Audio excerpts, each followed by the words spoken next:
Hello everybody, Pinstripe here. Welcome back to some more IL-2, 1946 once again, as we are here in the P-47, ramped up to the max with a whole bunch of rockets and of course our 850 caliber machine guns. Absolute insanity, but we're here over an airfield near Okinawa, as we are going to be inflicting heavy damage onto the planes here. You can see there are some Franks on the ground, as well as some Hamps as well. There are some Zeros, so we're going to be attempting to inflict as much damage as we can and to ensure that the aircraft on the ground either does not get into the air, or if they do, they are quickly decimated, because you're going to be at your most vulnerable when you are taking off. So we're going to put the rockets to good use, coming in at almost 600 kilometers an hour, and we bag ourselves at least I think 4 damaged aircraft there, because that first rocket,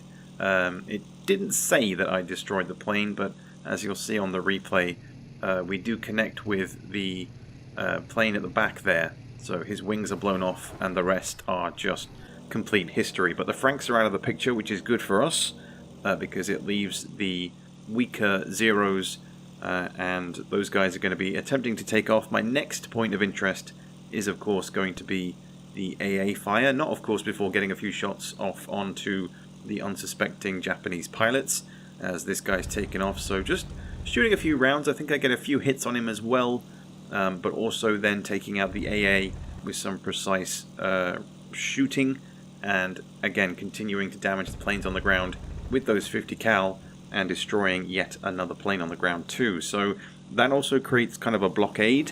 It obviously blocks the planes behind that one that's been destroyed from then taking off. So we're helping as we're going. I have of course used all my rockets, so it's all going to be down to my bullets now. But as we have done a lot of damage for the dudes on the ground, I'm going to turn my attention to the guys that are attempting to take off. You see there, one of my P-47 friends goes flying across, so he's taken damage either from flak or from somewhere, but there are currently 2 Zeros in the air that we need to be aware of. I'm sort of caught in two minds here, because obviously I'm a Thunderbolt, so I'm pretty heavy, and with the rockets that have been fired off, we are carrying a little bit more weight, so turning isn't exactly something that we are massively great at the moment. But we're going to keep our speed, and I'm going to again do another strafe of the airfield, but this time looking for an aerial victory, because ground targets are aplenty, but the more planes that we can stop from taking off, the better. So as we come around and center ourselves, you will see that there is a Japanese plane dead ahead.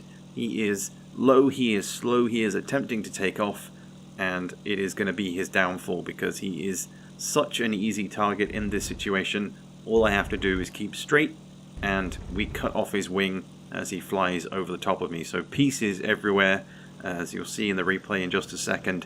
This guy, maybe he didn't see me coming. There's a lot of smoke in the way. I'm not entirely sure. But as his wing disintegrates, the pilot, he jumps out as well. He goes splat. He is well and truly done for. But that is our first aerial kill of the day, not counting the, I think, 5 or so kills that we've gotten so far. But I'm just chasing after this next Zero here. I have no real intention of like fully chasing him. I'm not going to get into a turn battle. That would spell my demise, because don't forget, we are very much at low speeds now. We're below 300 kilometers an hour, and the engine that we do have has been overheating. We've been pushing this bird quite a bit, but now we're going to turn our attention over to our own carrier, who is currently chilling in the shallow water for some reason. I think I placed him a little bit too close to the action.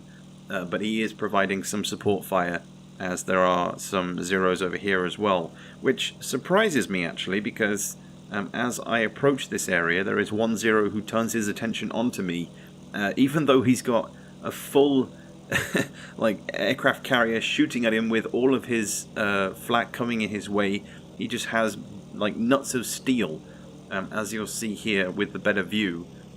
He is looking to go for a one-on-one. You can see a few bullets whizzing by, but you'll get a better view as I turn around here, as you'll see just the hail of flak that is going in his direction. You'll see it is currently shooting in my direction, thankfully not at me.